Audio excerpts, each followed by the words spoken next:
Coming up on Channel 8 Eyewitness News Live at noon, federal authorities are arriving today to tour state clinics and look for practices that might put patients at risk. And Nevada's Attorney General has agreed on a settlement today for the family of victims killed by a speeding highway patrol trooper.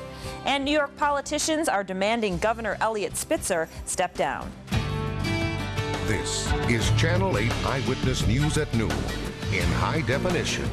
Thanks for joining us, everyone. I'm Dayna Roselli in for Gary and Charlotte. 4 medical epidemiologists from Centers for Disease Control are on their way to Las Vegas right now. They will be arriving this afternoon to help inspect medical clinics around the valley. Eyewitness News reporter Plaskon joins us live with the story. Kai? Yeah, Dayna, they're going to be coming into town today, but tomorrow is when they're actually going to meet with the state officials. They're going to meet in this building right here, come up with a plan for how to inspect a really long list of clinics that they need to go through. The CDC will be an extra set of expert eyes looking for anything that might spread infections or diseases or pose a public health risk, like the reuse of syringes or medicine. Those practices at the Endoscopy Center of Nevada are alleged to have put 40,000 people at risk for hepatitis or HIV. State inspectors have witnessed this at other clinics too, but surprisingly, State Health Surveyor Sonia Hill says they aren't alarmed. It's just trying to correct it. It's concerning. I mean, I don't know. We don't get emotional and shocked. It's concerning. That's our job, so it concerns us, and our job is to ensure that there's quality care. She says the practices can become widespread unless healthcare providers stay vigilant. She wouldn't speculate on how widespread the practices might be. So far, of the 9 clinics inspected here in southern Nevada, only 4 have got the all clear. This is taking a long time because once investigators find a problem, they have to make another unannounced follow-up visit to make sure that it isn't still happening.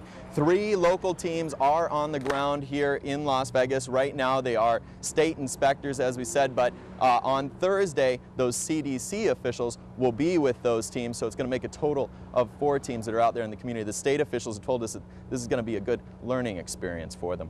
Reporting live, Plaskon, Channel 8 Eyewitness News. Now, Kai, the state has conducted more of the inspections of clinics in northern Nevada than down here. Why is that? It's really a staffing issue. From what we've heard, Dayna, is that there are 21 inspectors throughout the entire state. Of all of those 21, there are only 6 here in southern Nevada. They've got a shortage right now. They've got 13 or so that they need to hire right here in southern Nevada, where maybe they need them the most, Dayna. All right, thanks a lot, Kai, for that live report. Well, just yesterday, the FBI and local police served search warrants at local gastroenterology clinics. Evidence was collected from 6 clinics accused of reusing syringes and vials. The process was reportedly standard practice at the facility. The head of the Nevada State Medical Association, Dr. Ed Kingsley, says this gives a black eye to the medical profession. He says every employee, from the doctors down, should be held responsible. Kingsley does not believe nurses were just following orders. If a surgeon told a nurse in an operating room, put the sponge back in the patient's belly and then proceed to sew him up, you know, would a nurse do that? Of course not. Unfortunately, this was a slap in the face. Investigators did not tell us what they hoped to find from yesterday's search. They only said it was a criminal investigation. Still, no charges have been filed. The doctor partially responsible for the clinics released this statement. Dr. Deepak Desai said these unfounded allegations will be addressed in a court of law when facts have been presented and substantiated. I look forward to that day when I will be afforded the right to due process to which we are all entitled as Americans. Well, Nevada's governor says now is not the time for finger pointing. Governor Jim Gibbons is defending his reasoning for not allocating more funding to help inspect the clinics now accused of having poor health standards. Gibbons says we need to look forward. What we're seeing is a phenomenon that is probably due mostly to not following protocol and procedures as dictated in the regulations. In January of last year, the agency in charge of inspections said it needed more money to do its job. That agency proposed fees for the clinics, but the governor had promised no new taxes or fees and would have vetoed the bill. The department did end up with partial funding for 6 more inspectors. However, it's had problems filling those positions because applicants have to have advanced degrees and medical experience. The Southern Nevada Health District has created a new section dealing with questions about the hepatitis investigation. We've provided a link on our website at lasvegasnow.com. Well, a state panel agreed to offer a big settlement to the families of victims killed by an NHP trooper. Joshua Corcoran was speeding home on Interstate 15, traveling more than 110 miles per hour when he rear-ended a car, killing 4 people. One person inside the car survived the crash. The panel says it's taking the Attorney General's recommendation of a $1.3 million settlement to the families. Corcoran was sentenced to 2 to 12 years in prison for the crash. Well, the attorney for the family of the ice cream lady shot and killed by Henderson police officer says an independent autopsy proves Deshira Selmaj was on the ground when she was shot. Henderson police claim Officer Luke Morrison shot her to defend a fellow officer from attack. Today on Face to Face with John Ralston, attorney Jim Jimerson took offense to Henderson Police Chief Richard Perkins's portrayal of Morrison as a hero, in which he acts more like a police union representative than the chief of police for the city of Henderson. If the investigation is not complete, how is he rushing to the defense of this officer? At the very least, those comments are premature. At the worst, they're foolish. Now, a coroner's inquest on the shooting is scheduled for April 10th and 11th, and it will air on our sister station, Las Vegas 1. You can watch Face to Face with John Ralston today on Las Vegas 1, Cox Cable, Channel 19. Well, there's no word on when Florida authorities will pick up a prison escapee who set up a new life here in Las Vegas. Jack Hazen, known here as Charles Free, escaped from a Florida prison back in the mid-1970s. He is now terminally ill, suffering from MS, Alzheimer's, and diabetes. His family was fighting to let him stay in Las Vegas, but yesterday Hazen lost his extradition battle. He has 6 years left on his sentence for aggravated robbery. Voters in Mississippi today are expected to carry the state for Illinois Senator Barack Obama. Obama has won every other presidential contest in the South so far. Both he and New York Senator Hillary Clinton are campaigning in Pennsylvania today. Susan Roberts reports from Washington. Barack Obama is counting on Mississippi. There is a large number of African-American voters there, like the other southern states Obama has won. He's leading in the delegate count, and he's poised to pick up even more. Hillary Clinton's campaign admits she doesn't stand much of a chance of winning today's primary, but she will pick up some delegates because they're awarded proportionally. As Mississippi voters headed for the polls, both candidates headed for the next big battleground state, Pennsylvania. Clinton and Obama are fighting hard to lock in the lion's share of the 158 delegates up for grabs next month in Pennsylvania. They're focusing on energy, the economy, and each other. Senator Clinton would be a huge improvement over George Bush. There's no denying that.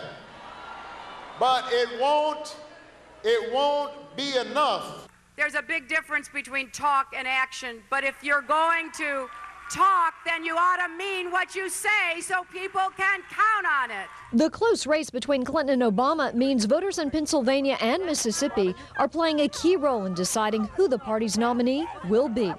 The Clinton campaign never predicted a win in Mississippi, so expectations are low. But Pennsylvania could be a defining moment. The race is close, and anything short of a win would be a big setback for the New York senator. Susan Roberts, CBS News, Washington. Well, there are 33 delegates up for grabs in Mississippi. So far, Senator Obama has more delegates. The Democratic nominee needs more than 2,000 delegates to get the nomination. So far, it's not clear if either nominee will get that many delegates. Should be interesting. Well, in Iraq, today has been the deadliest day in months for U.S. soldiers. Straight ahead, we'll tell you about today's attacks. And New York lawmakers are sending a message to the state's governor: step down or be forced out. And later, we'll tell you why aircraft maker Boeing is filing a formal complaint against the United States Air Force. Oh, it's a pretty day outside. I don't know if you've had a chance to be out there or not. Feels great. May not look all that nice. We've got sunshine mixed with kind of some hazy high cloud cover. Never our prettiest days, but again, feels good, and that makes up for it. Check out the numbers as we head to break. Already some neighborhoods busting into the 70s, even at the noon hour. Definitely going to be a warmer day. We'll look at all your neighborhood weather coming up and the big cool down flying in for the weekend in neighborhood weather. Stay with us. You're watching Channel 8 Eyewitness News at noon with Gary Waddell and Charlotte Evans. The first local news in HD. Spanish closed captioning of Eyewitness News is brought to you by the Wound Healing Center of Nevada at North Vista Hospital. For more information, call 657-5559. This is Channel 8 Eyewitness News at noon in high definition. Today was the deadliest day for U.S. forces in Iraq in 7 months. A suicide bomber killed 5 American soldiers who were on foot patrol in Baghdad. North of that city, 3 other soldiers were killed by a roadside bomb. The 8 deaths make today the deadliest day for American soldiers in Iraq since September 10th, when 10 soldiers were killed. Well, pressure on New York Governor Eliot Spitzer to resign is growing. Spitzer, who built his political career on a stance against corruption, is accused of spending thousands of dollars on a prostitute. Other New York leaders say if he doesn't step down in 48 hours, they'll start the process to impeach him. Karen Brown reports. Eliot Spitzer is fighting for his political life. Once named Crusader of the Year, the New York governor gave a public apology after federal authorities revealed that he used a high-priced call girl. I must now dedicate some time to regain the trust of my family. Now many are calling for him to step down. Spitzer's secret life has likely ruined his political career. He's not been charged with any crimes, but the former corruption-busting prosecutor has retained a large Manhattan law firm to represent him. Law enforcement officials say Spitzer's involvement first surfaced last summer when the IRS received a tip about unusual movements of money. IRS agents reportedly discovered cash from the governor's account was being channeled to an escort service known as Emperor's Club VIP, and that's when sources say a federal wiretap was ordered. It apparently caught the 48-year-old father of 3 arranging to meet a high-priced prostitute last month at a Washington, D.C. hotel. According to court papers, Spitzer was known as Client 9. One law enforcement official told CBS News the governor's involvement was, quote, far from a one-shot deal. And while authorities rarely prosecute Johns, Spitzer could face charges for concealing the flow of money and for tax fraud. As for his political future, few believe he can weather this storm. And I can't imagine that he's going to attempt to survive it with this kind of a character defect. If he steps down, legally blind Lieutenant Governor David Patterson will take over. Karen Brown, CBS News, New York. Well, Spitzer has not announced a timeline for a decision about whether he will step down or not.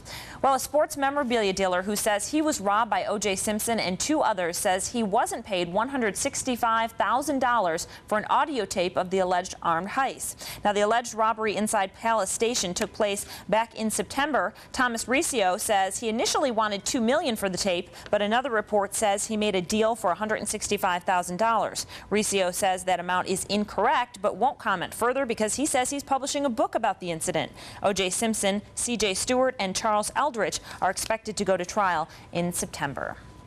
Well, an alert customer inside a convenience store almost stopped a robbery. Surveillance video shows the robber jump over the counter and grab cash from the register. But when he started to leave, a customer tried to tackle the suspect. The robber was able to break free and get away, and the customer was not hurt. Well, NASA is making history with its latest shuttle launch. Straight ahead, we'll show you Endeavour's liftoff and tell you what's so special about its mission. And later, surveillance video caught a runaway tire on an interstate. We'll show you more of what happened later on Eyewitness News at noon.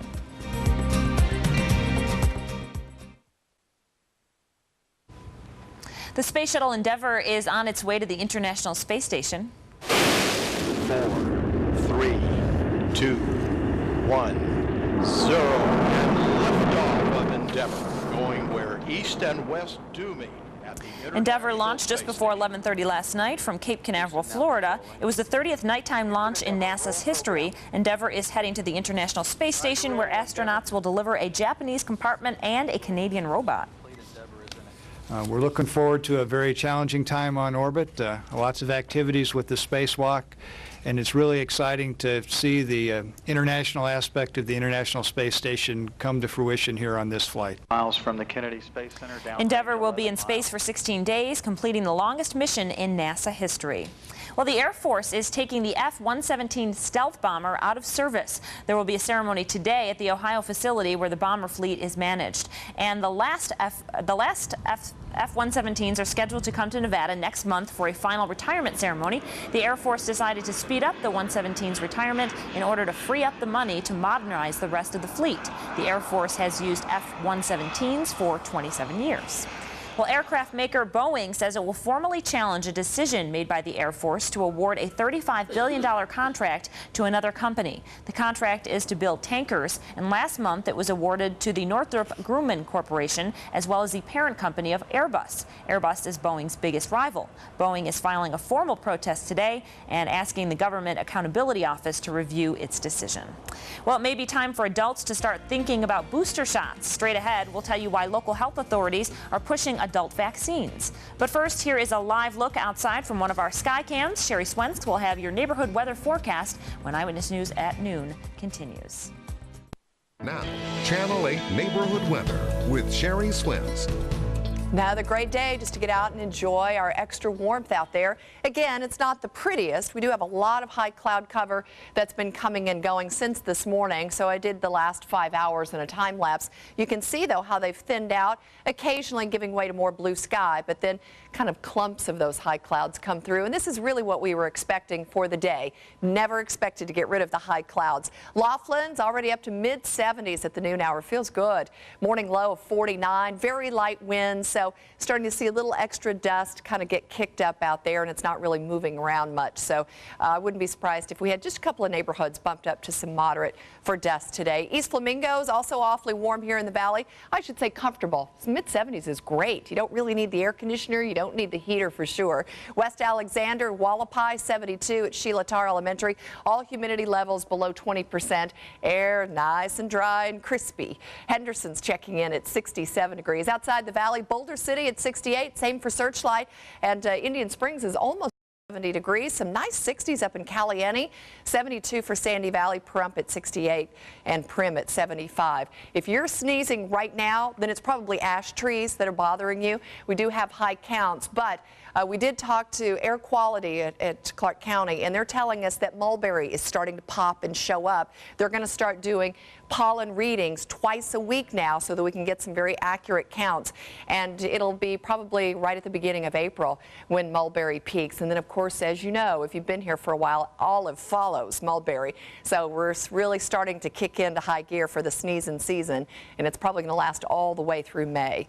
All righty, we've got high clouds peeling off of a system that really is moving well up to the north of us. So this is that batch of high cloudiness. But as you see on the satellite picture, it is starting to thin out. So that's why we're going to wind up with probably some mid-70s before we're done today. Right now we're at 68, so we're a little ahead of yesterday. Look at the beautiful mid-70s, LA and Phoenix. Denver, not a bad day at 60 degrees. They are getting some good rain across the southeast, and it's a good thing that the shuttle got off the ground in the overnight hours, because now these showers with some isolated thunderstorms are starting to move into Florida. So had they waited 24 hours, probably wouldn't have gotten it off, and it would have been delayed.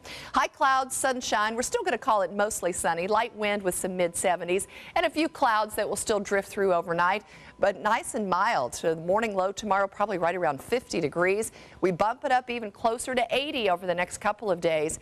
And then as we get into the weekend, that cold system really kind of slams into the area. A lot of wind preceding it Thursday and Friday, and upper 50s on Sunday. There's a chance for rain in the valley, snow in the mountains.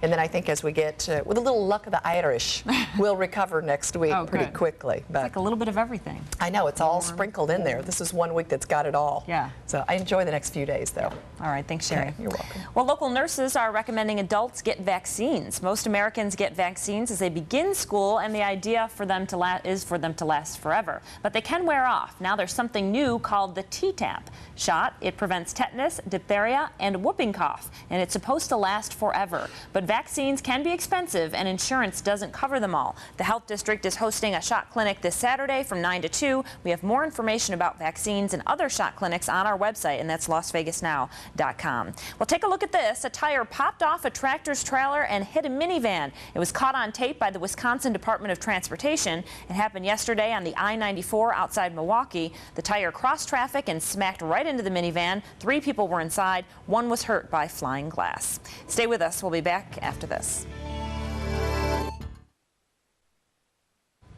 Coming up today on Channel 8 Eyewitness News live at 4, we are uncovering new details into the unsafe practices at one of the many local clinics shut down for exposing patients to hepatitis.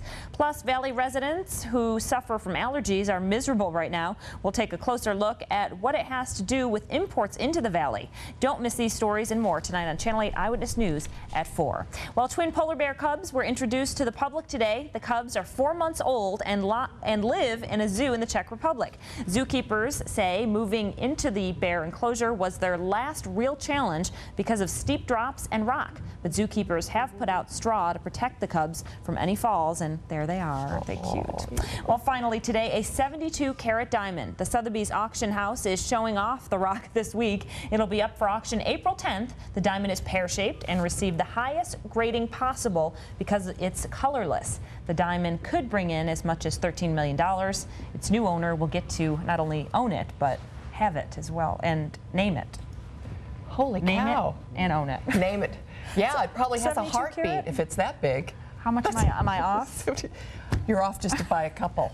By 70 carats. All right, that's all for Eyewitness News at noon. See you later. Have a good day, everybody. We'll see you at 4.